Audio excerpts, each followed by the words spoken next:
সোনারপুর কাণ্ড নিয়ে দলের একাংশের ভূমিকায় প্রশ্ন কুণাল ঘোষের। অভিষেকের উপর হামলার প্রতিবাদে অন্য দলের জাতীয় স্তরের নেতাদের পোস্ট দেখলাম, কিন্তু আমাদের দলের বহু সাংসদ, বিধায়ক, কাউন্সিলর, পদাধিকারীর পোস্ট নজরে পড়ল না। অথচ সরকারটা তৃণমূলের থাকলে এদের অনেকের বোলচাল অন্যরকম হতো। কারা দলের মঞ্চ ভাঙিয়ে নিজের কাজ করে গেল এখন বুঝতে অসুবিধা হচ্ছে না। দাদা, অনুগামী, বস, ভিডিও, সেলফি, এদের একাংশ কোথায়? পোস্ট কুণাল ঘোষের।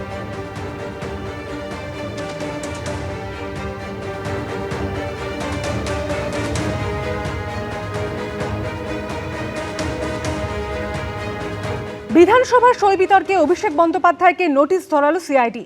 প্রথমে অভিষেক বন্দ্যোপাধ্যায়ের 188A হরিশ মুখার্জি রোডের বাড়ি এবং তারপর অভিষেক বন্দ্যোপাধ্যায়ের কালীঘাটের বাড়িতে পৌঁছন সিআইডির আধিকারিকেরা। নিজের হাতে নোটিশ রিসিভ করেন অভিষেক বন্দ্যোপাধ্যায়। সোমবার বেলা 12টার সময় ভবানী ভবনে অভিষেক বন্দ্যোপাধ্যায়কে তলব করেছে সিআইডি। বিধানসভা ভোটে বিপর্যয়ের পর শনিবার প্রথম আক্রান্ত তৃণমূল কর্মীদের বাড়িতে গেলেন অভিষেক বন্দ্যোপাধ্যায়। আর সেদিন তাঁর দুয়ারে কড়া নাড়ল সিআইডি। প্রায় 2 ঘন্টা ধরে চলল টান টান নাটক। শেষ অবধি বিধানসভার সই বিতর্কে তৃণমূলের সর্বভারতীয় সাধারণ সম্পাদককে নোটিশ ধরালো সিআইডি। अगर बीजेपी को लगता है कि पहले ईडी सीबीआई थे, अब बंगाल पुलिस और कोलकाता पुलिस आ गया, साथ में केएमसी आ गया, उनको लगता है कि भाई 5-6 एजेंसीज को लगाऊंगा और इसको कैसे भी भाई गुमराह करके सर झुकवाऊंगा, मैं वैसा आदमी नहीं हूं। आपको 10 बार सोचना पड़ेगा, आपको 7 बार जन्म लेना पड़ेगा मुझे झुकाने के लिए। अरे क्षमता থাকলে গ্রেফতার করে নিয়ে যাক। সিআইডির ভূমিকা নিয়ে তীব্র সমালোচনা করেছেন প্রাক্তন মুখ্যমন্ত্রী মমতা বন্দ্যোপাধ্যায়। কিসের সিআইডি? কোন পলিটিক্যাল পার্টি লেজিসলেচার মিটিং এ ফরওয়ার্ড করেছে, পার্টি সেটাকে বলেছে, স্পিকারই বলে দিয়েছে লোকসভা ওদের অ্যাসেম্বলি থেকে যে পার্টিকে দিয়ে এন্ডোর্স করে নিয়ে আসুন। তাই ও একটা ফরওয়ার্ডিং লেটার করেছে। আজকে আমার বাড়িতে গেছিল সিআইডি নোটিশ টাঙাতে। এই সিআইডিকে আমি দেখেছি কাওয়ার্ডের মতো ঘুরে বেড়াতো। বেশ কিছু এমএলএ নামের পাশে যে সিগনেচার বা সই দেখতে পাওয়া যাচ্ছে, স্বাক্ষর দেখতে পাওয়া যাচ্ছে, তার মালিক নাকি তারা নন। অতএব তার একটি তদন্ত প্রক্রিয়া চলছে। সিআইডি সেই তদন্ত ভার হাতে পেয়েছে। একে তো এতক্ষণ ধরে সিআইডি অফিসারদেরকে বাইরে দাঁড় করিয়ে রেখেছিল, কেন রেখেছিল জানা নেই। তারপরে যে ধরনের এখনো পর্যন্ত অহমিকা প্রকাশ পাচ্ছে এনার ব্যবহারে, শুধু এটুকুই বলবো, গণতন্ত্রে মানুষ শেষ কথা বলে।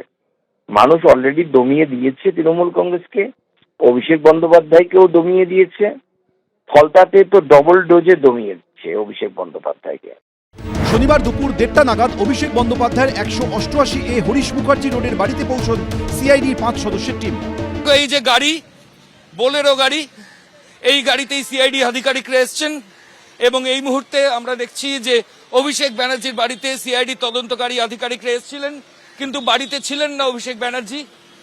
বাড়ির ভেতরে যিনি রয়েছেন একজন ব্যক্তি, তিনি বেরিয়ে দাবি করলেন যে অভিষেক ব্যানার্জি বাড়িতে নেই।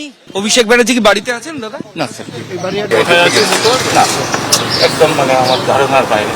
188A হরিশ মুখার্জি রোডের বাড়ির সামনে যখন এই ছবি, তখন অন্যদিকে বেলেঘাটায় কুণাল ঘোষের বাড়িতে নিহত কর্মীর পরিবারের সঙ্গে দেখা করেন অভিষেক বন্দ্যোপাধ্যায়। কিছুক্ষণের মধ্যে 2:22 নাগাদ কালীঘাটের বাড়িতে পৌঁছন অভিষেক বন্দ্যোপাধ্যায়। এরপর অভিষেক বন্দ্যোপাধ্যায়ের কালীঘাটের বাড়ির দিকে রওনা হয় সিআইডি। যে সিআইডি যদি আসতে হয়, সিআইডির যদি কোনো কথা বলতে হয়, নোটিশ সার্ভ করতে হয়, তাহলে কিন্তু কালীঘাটের এই বাড়িতেই আসতে হবে, কেননা এই বাড়িতেই তিনি থাকেন। তিনি শান্তিনিকেতনের বাড়িতে থাকেন না, স্পষ্ট করেছেন অভিষেক বন্দ্যোপাধ্যায়। এবং অভিষেক বন্দ্যোপাধ্যায় ঢোকার কিছুক্ষণের মধ্যেই কিন্তু সিআইডির টিম, সেই টিমের কয়েকজন সদস্য, তারা কিন্তু ইতিমধ্যেই এসছেন। অভিষেক বন্দ্যোপাধ্যায়ের বাড়ির গেটের সামনে তারা অপেক্ষা করছেন। সাহেব জানালেন যে স্যার বলে দিয়েছেন পিএ কে দিয়ে দিতে, অফিস স্টাফ যে কোনো স্টাফকে দিয়ে দিতে, যদি মনে করেন যে সাহেবের হাতেই দেবেন তাহলে একটুখানি অপেক্ষা করতে হবে। সিআইডির অফিসাররাও জানিয়ে দেন তারা নোটিশ অভিষেক বন্দ্যোপাধ্যায়ের হাতেই দেবেন। এরপর 2:45 নাগাদ নিজের হাতে সই করে নোটিশ নেন অভিষেক। সোমবার বেলা 12টার সময় ভবানী ভবনে অভিষেক বন্দ্যোপাধ্যায়কে তলব করেছে সিআইডি। ময়ূর ঠাকুর চক্রবর্তী, হিন্দোল দে, সুকান্ত মুখোপাধ্যায়, এবিপি আনন্দ। এবিপি আনন্দ, এগিয়ে থাকে, এগিয়ে রাখে।